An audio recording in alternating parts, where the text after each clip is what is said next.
Amigos de TVC en todo el país, ha llegado la hora de las noticias, luego del descanso, mi querida Ale, y estamos acá con 2 horas 30 de información. Así es, mi Robert, Dianita, amigos televidentes, qué gusto poderos acompañar en esta, la primera emisión del Comercio TV, con todas las noticias del ámbito nacional y también internacional. Hoy día martes, por favor, también vívalo con energía. Eso, con ganas, así, para salir y dar gracias a las bendiciones que vamos a tener. No se olvide, pues depende de usted que el día sea bueno, tome su buen café y recuerde que tenemos 2 horas 30 para contarle lo que ha pasado en las últimas horas. Así que, Dianita, para ti también un buen día y para todos los que están viendo. Iniciamos ya. Iniciamos contándoles que en Catamayo, provincia de Loja, 2 personas perdieron la vida tras un accidente de tránsito. El hecho se registró en la vía a la costa. El impacto fue entre una moto y un vehículo en la vía a la costa, en el cantón Catamayo. El hecho se registró durante la noche. Las personas que venían en la motocicleta lastimosamente perdieron la vida de contado. Realizaron ya el levantamiento planimétrico de la escena para poder determinar las causas y responsabilidades de este hecho que enluta a varias familias de aquí, de la ciudad y de otros lados. Según las primeras investigaciones y versiones, el exceso de velocidad habría sido las causas de este lamentable accidente. El vehículo, la distancia de la huella de frenado del automotor. Eso, como reitero, pues el levantamiento planimétrico que hace el Servicio de Investigación de Accidentes de Tránsito podrá determinar lo respectivo. La llamada de auxilio al ECU 911 alertó a las unidades de socorro. Solamente los rastros y restos del automotor y la motocicleta quedaron en la calzada. Las personas heridas fueron trasladadas a una casa de salud y el conductor del vehículo está detenido para investigaciones respectivas. En Loja informó Marcela Constante Brito. Un joven de 22 años murió tras chocar su motocicleta aparentemente contra un camión. Este se dio una fuga. El accidente ocurrió allá en Santo Domingo. Veamos. Carlos Intriago, de 22 años, murió tras chocar la motocicleta que conducía contra un vehículo pesado. Bueno, al momento se verifica un posible choque lateral angular con volcamiento de un cuarto sobre su lateral izquierdo de la motocicleta. De igual forma fallece el conductor de la motocicleta posiblemente. El accidente ocurrió en horas de la madrugada en la cooperativa 30 de julio de Santo Domingo. De igual forma se han levantado indicios y vestigios en el lugar de los hechos, se ha procedido a la fijación planimétrica tendiente a levantar los indicios que corresponderían a un camión. La muerte del joven fue instantánea, mientras que su compañero de viaje resultó herido. Que al momento está recibiendo atención médica. Personal policial realizó el levantamiento del cadáver y trasladó la motocicleta a los patios de retención. Además, investigan cuál fue el otro vehículo implicado en el accidente. Efectivamente se retira del lugar de los hechos, pero sin embargo, como peritos en accidentes de tránsito hemos procedido a levantar ciertos indicios que nos conducirían a verificar las características del vehículo. En lo que va del año, alrededor de 50 personas han muerto, producto de accidentes de tránsito en Santo Domingo. Son estas horas donde se registra mayor incidencia de accidentes de tránsito, justamente por el irrespeto a las señales verticales de tránsito. Desde la provincia de Sáchila informó Gisela Moreira. Y la Agencia Metropolitana de Tránsito realizó controles de velocidad preventivos en la avenida Simón Bolívar. Los conductores que excedieron los límites fueron amonestados, mas no sancionados. El operativo de velocidad inició a las 10 de la mañana de este lunes y en 2 horas fueron amonestados alrededor de 50 conductores que circulaban a más de 90 kilómetros por la avenida Simón Bolívar, a la altura del sector de la Argelia, sur de Quito. El control lo realizó la Agencia Metropolitana de Tránsito. Hoy hemos iniciado en una de las arterias principales de la ciudad y donde sabemos que lamentablemente la ciudadanía todavía sigue ejerciendo una buena cantidad de velocidad. Este control fue preventivo y no se sancionó a los conductores que respetaron los límites establecidos. No obstante, los agentes civiles de tránsito le recordaron a los infractores cuáles son las multas y revisaron documentación. Dentro del rango moderado está sancionado 6 puntos menos de su licencia y el 30% de una remuneración básica unificada. ¿Sí? El día de hoy el operativo es preventivo, ¿sí? Por lo cual le recordamos a usted que necesitamos salvar su vida. Sí, usted debe cuidarse porque nadie más le va a cuidar. Varios de los conductores que fueron detenidos señalaron que no se percataron que venían a exceso de velocidad y calificaron a este tipo de operativos como positivos. Sí, me parece que están muy bien. Por ser preventivos, a la gente les toma conciencia para que no cometan. El objetivo es que las cifras de accidentes en la ciudad de Quito disminuyan. Según las cifras del año 2016 a 2017, hubo un incremento del 22% de fallecidos en siniestros viales. Si excede los límites de velocidad, su próximo viaje podría ser en una patrulla, en una ambulancia o en una carroza fúnebre. Recuerde que los límites de velocidad son 50 kilómetros en la ciudad y fuera del perímetro urbano 90 kilómetros, informó Priscila Cadena. Son las 7 de la mañana, 6 allá en Galápagos. Unidades de rescate de la Policía Nacional realizaron la extracción de un cuerpo de un hombre que se encontraba a las orillas del río Guayabamba. Por el momento las autoridades desconocen la causa de la muerte del sujeto. Miremos.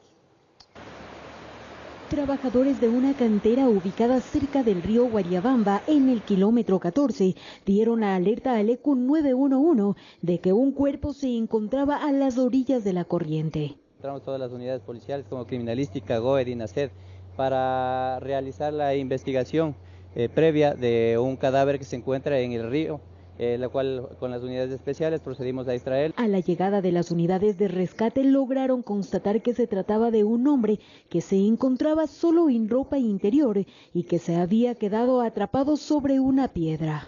Obviamente por la corriente fue traído hasta este sector, en el cual nosotros realizamos la extracción conjuntamente con las unidades policiales.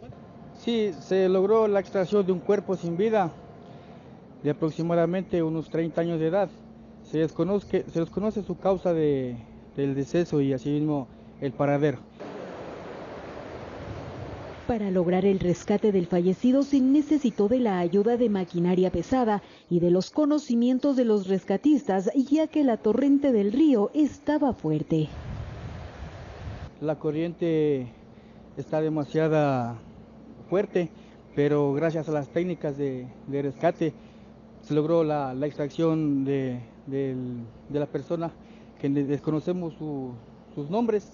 Hasta el momento las autoridades no logran establecer las causas de muerte del individuo o el por qué apareció en ese lugar. El lugar no es el adecuado para poder hacer un examen externo al cadáver, para poder verificar si existe alguna herida, algún indicio que podamos nosotros dar una hipótesis la cual nos dé una causa de muerte. El cuerpo sin vida del desafortunado fue trasladado hasta la morgue para realizarle las pericias de ley, informó Patricia Aldaz.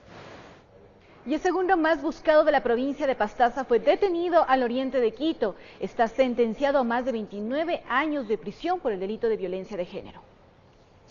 Cuando se enteró que el acto que cometió le iba a costar la cárcel, salió de la ciudad del Puyo y se refugió en Checa. En el 2014, el segundo más buscado de Pastaza violó a una menor de edad. Agentes del bloque de búsqueda durante 2 meses trabajaron para dar con su paradero. Ya salió, parece que el man con la misma gorra blanca de ayer. El Tribunal de Garantías Penales de Pastaza lo sentenció en enero del 2016 a 29 años 4 meses de prisión. Cuando el individuo caminaba por la vía pública por el sector de Checa, al oriente de Quito, le cerraron el paso. Quédese quieto, papá. Quédese quieto. Ahí está la policía. Quédate quieto.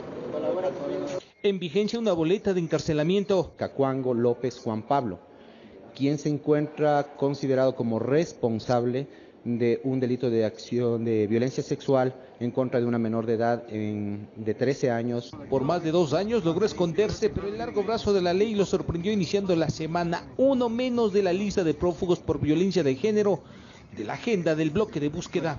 Durante varios días se realizaron acciones de vigilancia y he logrado identificarle hoy a la madrugada y procediendo a su detención. El tribunal dictaminó que la pena tiene que cumplir en el Centro de Rehabilitación de Archidona. En Quito informó Iván Casamen. Jorge Palacios, una de las supuestas víctimas del sacerdote cuencano César C., acusado de violación, reitera sus acusaciones contra el religioso, quien se declaró inocente. Es para mí una persona, un criminal un poco detestable. Este es el calificativo que no duda en dar Jorge Palacios, a quien habría sido su abusador durante 8 años de su vida infantil. Entré con 6 años y medio a recibir instrucción primaria y desde el primer día el sacerdote ya me acarició. Palacios es uno de los 5 hombres que acusa el reconocido sacerdote cuencano, que se ha destacado como educador. La semana pasada, en base a las acusaciones presentadas, la Fiscalía de la SUAY inició una indagación previa.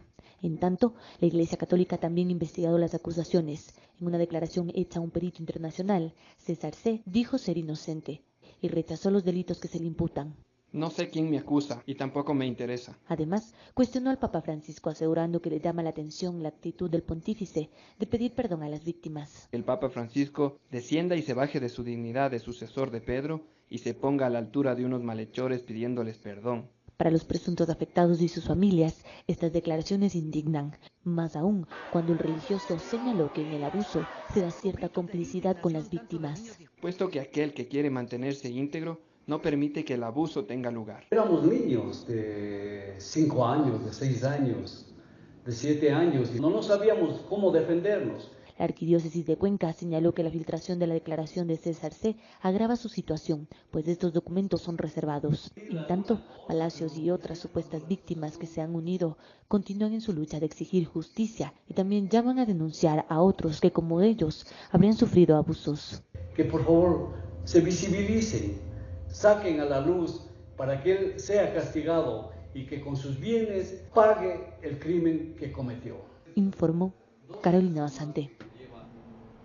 En otro tema les contamos que alias Guacho, líder del grupo Oliver Sinisterra, cuenta con difusión roja. La Interpol le puso la lista de los más buscados a nivel internacional por el presunto delito de terrorismo. Desde el pasado 14 de mayo, Walter Patricio Arriza Lavernaza, alias Guacho, cuenta con difusión roja de Interpol, es decir, es buscado a nivel internacional. Al líder del frente, Oliver Sinisterra, se lo vincula con el atentado del 4 de abril a una torre eléctrica en la parroquia de Viche, provincia de Esmeraldas. Una conversación telefónica que duró varios minutos con oficiales de la policía entre el 13 de enero y 25 de marzo pasados fue clave para identificar la voz del ex guerrillero, quien está acusado de terrorismo. En este caso en particular está en investigación interna dentro de la inspectoría. En el documento donde se solicita su captura en el país que se encuentre, se lo acusa del presunto delito de terrorismo. Una llamada que realizó a un coronel de la policía el 25 de abril fue clave para establecer su autoría en las amenazas, secuestros y muertes. Interpol describe que Guacho es ecuatoriano oriundo de Limones, de origen afro. Por ahora es el único juicio en el que el ex guerrillero ha sido procesado judicialmente. La fiscalía tiene otros 10 procesos en investigación contra Guacho, entre ellos la explosión del coche bomba que destruyó el comando de policía en San Lorenzo. Todas las actividades ilegales son las que tenemos que coordinar intersectorialmente para que no se produzcan. Mientras las autoridades encargadas del ámbito de la seguridad trabajan para atender los problemas en la zona de frontera, coordinar con las instituciones correspondientes para atender las necesidades de la población fronteriza, donde se sienta la presencia del Estado, hablan de seguridad integral. Garantizar que las demás instituciones puedan, a través de los diferentes planes, estar presente en esta región fronteriza. Los tentáculos de grupos narcodelictivos están a escasos kilómetros de la línea de frontera y con ellos actividades ilegales conexas. Aquí cruzando el río San Miguel ya tenemos nosotros cultivos de coca y esos cultivos de coca necesitan gasolina, necesitan precursores y también estamos tratando de controlar, vamos a controlar lo que es el lavado de dinero. En Quito informó Iván Casamen. Familiares de los ecuatorianos secuestrados por disidentes de las FARC viajaron a Colombia para exponer el caso de sus familiares ante las máximas autoridades de ese país cafetero. Desde el martes inicia la agenda oficial de Elvia Villasís y Ana Velasco. En sus primeras reuniones está previsto que las ecuatorianas se reúnan con ONGs de derechos humanos, la Cruz Roja y la Dirección Nacional Antisecuestro y Extorsión de Colombia. Pues ya que aquí las autoridades de aquí nos dicen que ellos prácticamente no están haciendo nada, entonces que están trabajando desde la ciudad de Colombia, entonces nos toca irnos allá, a Colombia ya, pedir que por favor las autoridades de allá de Colombia a ver si ellos nos ayudan, porque ya que aquí no.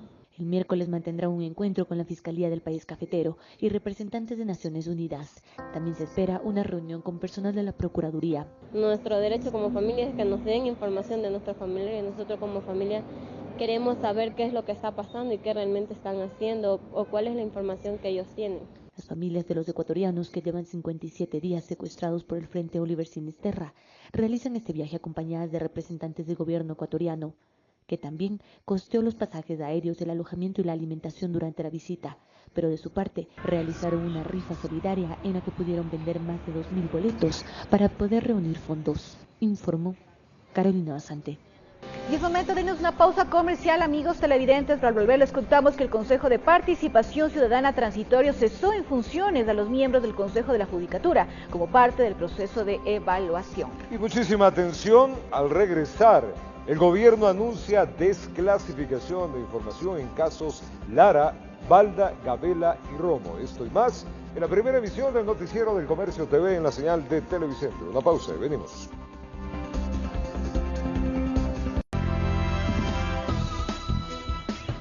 Continuamos con más información. Les contamos que el Consejo de Participación Ciudadana Transitorio cesó en funciones a los miembros del Consejo de la Judicatura como parte del proceso de evaluación. Entre las conclusiones anunciadas se señala que desde su designación existió conflicto de intereses, ya que fueron parte del gobierno del expresidente Rafael Correa.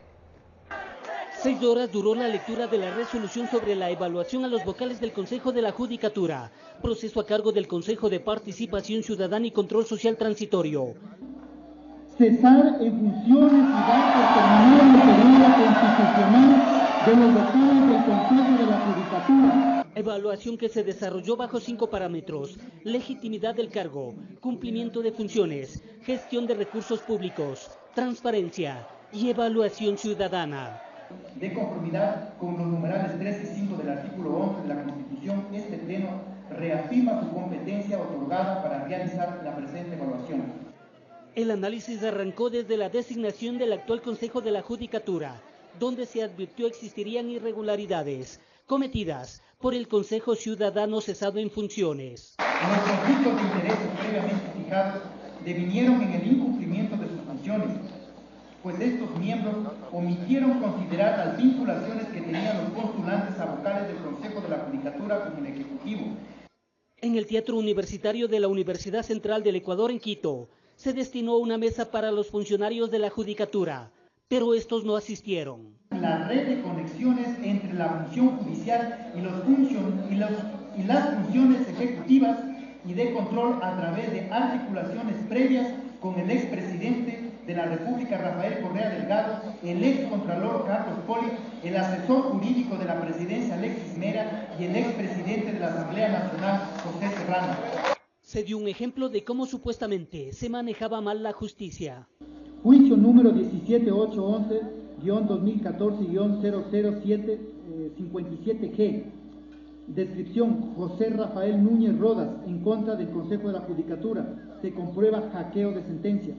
El Consejo de la Judicatura, mediante comunicado de prensa, informó que esperará ser notificado con la cesación de funciones para acogerse al derecho de impugnación. Informó Héctor Romero.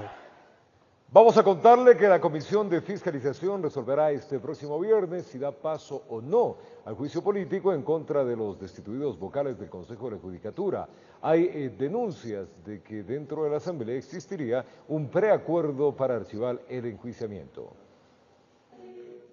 En la Asamblea, la Comisión de Fiscalización espera reunirse el próximo viernes para determinar el futuro del juicio político en contra de los cesados vocales del Consejo de la Judicatura. Y en esa medida las pruebas deberán ser valoradas por los asambleístas y en estos días, hasta el día del viernes, yo creo que ya podremos tener una determinación y una valoración. En la legislatura dicen que a pesar de que el Consejo Transitorio destituyó a los vocales, el juicio político debe continuar. La Asamblea tiene que cumplir sus tiempos. Creemos que se tiene que recomendar que eso pase al Pleno de la Asamblea. Aunque en la comisión hay dudas, su presidenta asegura que al existir denuncias de que en la demanda del juicio existiría un documento alterado, esto podría poner en peligro la legitimidad del enjuiciamiento. Eso quiere decir que esa prueba podría tener, digamos, una limitación en su uso. Yo hasta ahí podría decirlo, pero eso tendrá que decidir los asambleístas. Cosa que rechazan en la oposición, que denuncian la existencia de un supuesto acuerdo para que el juicio no avance. Se habla de que se podrían aliar correístas y morenistas, y ahí sí habría de analizar muy bien las razones que motivan este tipo de alianzas. De no censurarlo. Se ha escuchado eso, espero que solo sea un rumor. Pero dicen que si esto se concreta, la Asamblea se verá directamente afectada. Lo que no se puede aceptar es que en la Asamblea se den alianzas extrañas, que sería, a mi juicio, una torpeza política. Nosotros como asambleístas tenemos la obligación de cumplir lo que empezamos, que es terminar en este caso como Comisión de Fiscalización con un informe de este juicio político, en mi criterio, para que pase al Pleno de la Asamblea. En todo caso, solo este próximo viernes se conocerá si el enjuiciamiento político a los cesados vocales de la Judicatura tiene futuro. Informó Javier Gallo. Y el presidente de la República anunció que ha ordenado la desclasificación de la información que la Secretaría de Inteligencia posee en el caso de secuestro de Fernando Balda. Además, anunció que ha solicitado informes a la Defensoría del Pueblo sobre el caso del exlegislador Galo Lara y la desaparición del joven David Romo. El anuncio lo realizó el presidente de la República pasado el mediodía de este lunes. La orden es clara: desclasificar los documentos que posee la SENAIN en estos casos. Hemos tomado la decisión de desclasificar absolutamente toda la información que tenemos o que tiene la SENAIN. Que el gobierno quiere colaborar para esclarecer todo, ha dicho el presidente. Estos casos ocurrieron en el mandato del expresidente Rafael Correa. Yo creo que con eso vamos a lograr que se refuerce el respeto que en más de una ocasión hemos manifestado que se debe tener para los otros seres humanos. Los derechos humanos son fundamentales. Recordemos que en el caso de Fernando Balda, la Fiscalía ha calificado a este delito como crimen de Estado, después de que se ha recabado la información en la que se establece que varios agentes de inteligencia de Ecuador contactaron a delincuentes colombianos para secuestrar al político, que finalmente fue deportado al país. Este caso está siendo indagado por la Fiscalía y en el que podría ser involucrado José Serrano, en ese entonces ministro del Interior, y el expresidente de la República Rafael Correa. En el caso del general Jorge Gabela, él fue asesinado en diciembre de 2010 por dos delincuentes que habían ingresado a su domicilio y le dispararon. 8 años después, los informes de los peritos que investigaron el caso aún no han sido entregados completamente a sus familiares, quienes denuncian que la muerte del general se produjo tras las denuncias por la adquisición de 7 helicópteros Drup. 4 de ellos se han accidentado. En los casos Galo Lara y David Romo, el presidente ha solicitado que la Defensoría del Pueblo elabore un informe sobre la situación. Galo Lara, ex asambleísta, permanece detenido acusado por su presunto vínculo en un triple homicidio ocurrido en Quinsaloma, en la provincia de Los Ríos, mientras que también se solicita un informe de la Defensoría del Pueblo sobre la desaparición del joven David Romo. El presidente de la República espera que en las próximas semanas se puedan tener mayores noticias de estos polémicos casos que siguen siendo investigados en el país. Informó Javier Gallo. Vamos a contarles que el activista político Fernando Balda denunció que Ricardo Patiño, hombre cercano al expresidente Correa, visitó la cárcel 4 de Quito para supuestamente presionar a un agente de la SENAIN. Balda espera que en su caso se haga justicia y que finalmente los principales responsables del secuestro sean juzgados. Veamos. Fernando Balda muestra una fotografía de la bitácora de la cárcel 4 de Quito. El pasado viernes a las 10:47 de la mañana, tal como quedó registrado, habría ingresado el ex canciller Ricardo Patiño para supuestamente visitar al ex vicepresidente Jorge Glass. Pero Fernando Balda denuncia que el principal objetivo de esa visita fue presionar a un ex agente de la SENAIN que ahora colabora en su caso. Sabemos que entró a las 10:47 con el pretexto de visitar al ex vicepresidente Jorge Glass. Una vez estando con Jorge Glass, llamaron a Chicaiza. Fernando Balda asegura que Ricardo Patiño habría solicitado a este ex agente que cambie sus declaraciones y proteja al expresidente Rafael Correa. Según lo que ha dicho Chicaiza, vino a suplicarme que lo salve a Rafael Correa del caso del secuestro de Fernando Balda. Y Chicaiza le dijo, usted me viene a suplicar a mí cuando en el momento en que yo les fui a suplicar a ustedes me dieron la espalda, me abandonaron y me traicionaron. Es que Fernando Balda dice tenerlo claro. Asegura que tanto el ex ministro del Interior José Serrano como el expresidente Rafael Correa son los responsables directos de su secuestro en Colombia. Creemos que es propicio que ya haya una nueva audiencia de vinculación, ahora en contra de los autores intelectuales. Y por ello está seguro que con los cambios en la Fiscalía y liberados de presiones, su caso se resolverá muy pronto. Agradece al presidente Lenín Moreno por su apoyo. Dice que en este caso la justicia debe actuar y sancionar a los responsables. Yo estoy agradecido con el presidente, pero por una sola cosa, por no haberle metido la mano a la justicia, por haber permitido que esto fluya. Informó Javier Gallo. En la Comisión de Desarrollo Económico de la Asamblea Nacional fueron recibidos los representantes del sector productivo privado, así como de la economía popular y solidaria. Aquí se mencionó la importancia de esta iniciativa para el fomento productivo e incentivos al sector empresarial. Se manifestó además cierta preocupación por no haberse considerado un criterio de economía popular y solidaria. Los sectores de las cámaras de la producción e industriales mostraron su interés al proyecto de ley económico que se analiza en la Comisión de Desarrollo Económico de la Asamblea Nacional.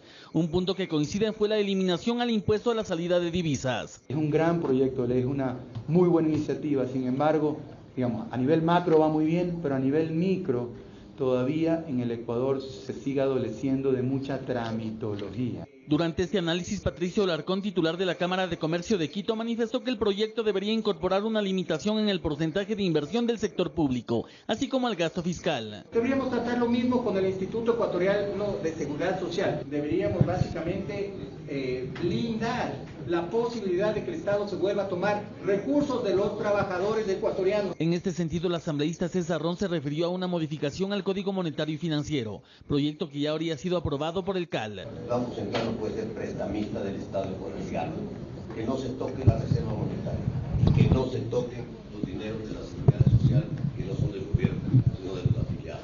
El sector de la construcción indicó que el medio inmobiliario recién está dando señales de recuperación económica, por lo que solicitan especificar en el proyecto a dichas compañías. Se incorpore en un literal al artículo 2 de la Ley de Fomento Productivo que luego de la frase dólares de los Estados Unidos de Norteamérica, 5 millones, una que diga excepto las empresas de construcción inmobiliaria. De su parte, Lucía Calderón de la Cámara de Economía Popular y Solidaria de Pichincha dijo que a este grupo social le preocupa el proyecto económico tal y como está, ya que no se habrían considerado criterios de economía popular y solidaria. Quiere decir que no se consideró entonces el grupo de 600.000 ecuatorianos que vivimos de la compra pública. Recortar el gasto público para nosotros significa desaparecer. En este sentido, se afirmó que si el proyecto pasa tal y como está, afectaría la economía popular y solidaria, por lo que solicitaron analizar detenidamente esta problemática. Informó Javier Rosero. El vicepresidente de Estados Unidos, Mike Pence, anunció este lunes 4 de junio que visitará nuestro país a finales del mes. El funcionario indicó que habló con el presidente Lenín Moreno, donde discutieron la crisis humanitaria y económica de Venezuela. Además, la necesidad de trabajar junto a otras naciones de ideas afines para proteger y promover la libertad en el hemisferio. Por su parte, el presidente Moreno, a través de su cuenta de Twitter, indicó que durante la reunión con el vicepresidente de Estados Unidos se trabajará para afianzar las relaciones entre los países. Y en otro tema les contamos que la Comisión Legislativa que evalúa, da seguimiento y cumplimiento a las responsabilidades del Consejo Consultivo de Transporte Terrestre, Tránsito y Seguridad Vial, analizó junto a dirigentes de la transportación posibles reformas a la ley de tránsito en torno al sistema de transporte seguro y a la situación de los tricicleros. El sistema de transporte seguro fue uno de los puntos analizados en la mesa legislativa. Abel Gómez, presidente de la Federación de Cooperativas de Transporte de Pasajeros Intra e Interprovincial FENACOTIP, expuso la situación de los transportistas frente a la compañía que está a cargo de este programa. Que la empresa que está manejando este tema, pues lógicamente, por decirlo menos, está haciéndolo como un monopolio. En este sentido, mocionó que la Agencia Nacional de Tránsito debe intervenir de forma inmediata, razón que fue compartida por la viceministra de Transporte, Yolanda Gaete. Estamos estableciendo como soluciones es que efectivamente el tema del mantenimiento ya no se realice en una sola ciudad, que es en Guayaquil, a través de un solo proveedor. Otra situación abordada fue la referente a la seguridad y, a decir del presidente de la FENACOTIP, tardía capacidad de respuesta del EQ 911. Han habido asaltos de Ambato a Guayaquil, 4 asaltos en los últimos días por cuestiones de la respuesta o en su efecto a veces por no cargar cámaras o porque las cámaras están en reparación, lógicamente no reciben esta protección. Otra de las organizaciones que participaron de la sesión general de esta comisión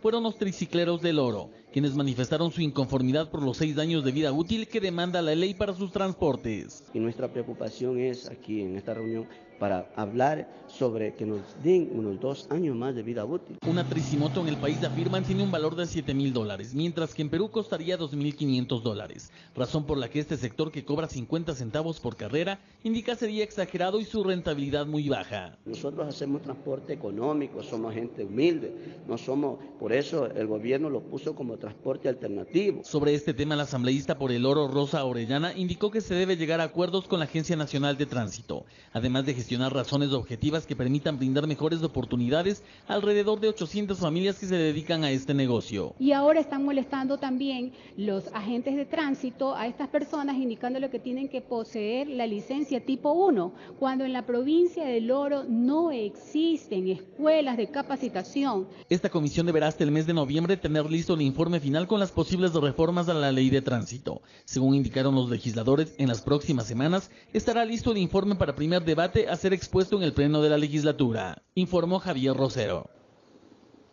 Se puede decirles que una nueva diligencia se desarrolló dentro del caso 30S. Esta vez la Corte Nacional de Justicia declaró la prescripción de la acción a favor de 63 procesados, entre militares y policías acusados del presunto delito de paralización de servicio público, presuntamente por haberse tomado el aeropuerto durante la revuelta policial. La audiencia de casación de la sentencia a la que fueron condenados 51 miembros de la Fuerza Aérea Ecuatoriana y 13 policías por el delito de paralización de servicio público dentro del caso 30S se instaló cerca de las 10 de la mañana de este lunes en el 8º piso de la Corte Nacional de Justicia. Están siendo procesados en este momento 63 afectados de las Fuerzas Armadas y de la Policía Nacional. Es el evento del mayor número de procesados, de tal manera que sus abogados, los defensores públicos, están activos de la trascendencia de este escenario que va a significar basta ya. Por tanto, aspiramos que ellos declaren la inocencia de los acusados. Debido a que se trata de un delito relacionado con la seguridad del Estado, la diligencia se declaró reservada.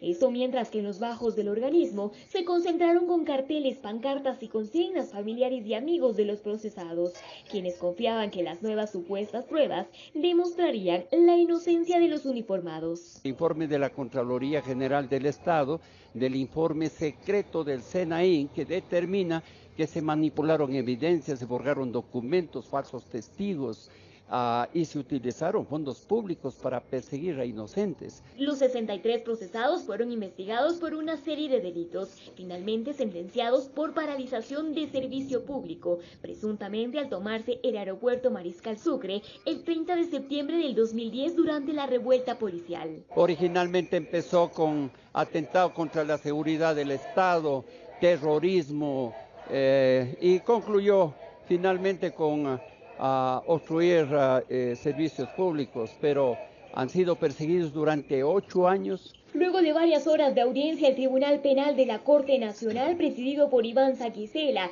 declaró la prescripción de la acción por favorabilidad, es decir, que la sentencia a los 63 fue levantada. En Quito informó Adriana Rojas.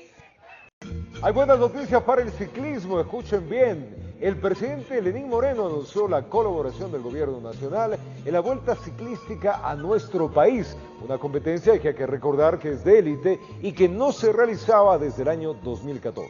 Aquí la información. Fue en el Parque Bicentenario en el norte de Quito y en un ambiente más bien informal que el presidente Lenín Moreno se reunió con deportistas ecuatorianos destacados.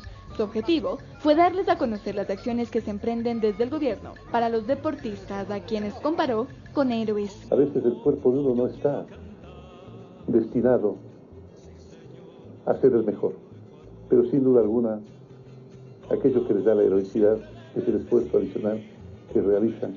Richard Carapaz, ciclista ecuatoriano de élite, explicó que la empresa privada lo ha apoyado e instó al gobierno a hacer lo mismo. La verdad que son muchas metas las que me he trazado, muchos objetivos por los cuales cumplir, y ahora más que nunca, pues no, la verdad que sentirme apoyado de mi país, yo creo que sería algo muy bonito.